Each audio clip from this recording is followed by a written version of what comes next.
নতুন ধারাবাহিক শুরু হওয়ার পর আবারও মুখবদল হলো একটি গুরুত্বপূর্ণ চরিত্রের।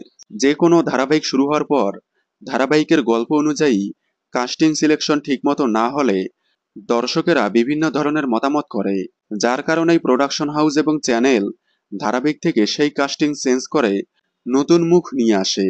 লাইক লাভলি আজকাল, চেনি, রোশনাই সহ অসংখ্য জনপ্রিয় ধারাবাহিক। এবার আরও একটি জনপ্রিয় ধারাবাহিক সেই তালিকায় যুক্ত হলো।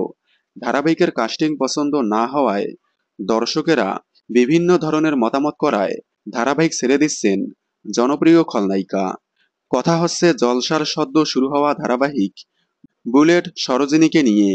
বুলেট সরোজিনীতে প্রধান খলনায়িকার ভূমিকায় দেখা যাচ্ছে অভিনেত্রী শ্রীময়ী চ্যাটার্জিকে। চরিত্রের সাথে না মেলার কারণে দর্শকেরা বিভিন্ন ধরনের কথা বলায় তিনি ধারাবাহিক ছেড়ে দিচ্ছেন। সম্প্রতি তিনি নিজে থেকেই প্রোডাকশন হাউসকে নন অবজেক্ট সার্টিফিকেট জমা দিয়েছেন। তিনি স্বইচ্ছায় এই ধারাবাহিক ছেড়ে দিচ্ছেন। তবে তার পরিবর্তে কাকে দেখা যাবে তা এখনো জানা যায়নি। তবে কানাঘুষোর শোনা যাচ্ছে দেখা যেতে পারে জনপ্রিয় অভিনেত্রী মল্লিকা ব্যানার্জিকে, যাকে শেষ ২ শালিকে দেখা গিয়েছিল।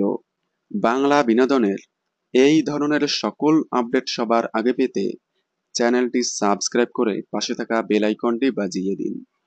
ধন্যবাদ।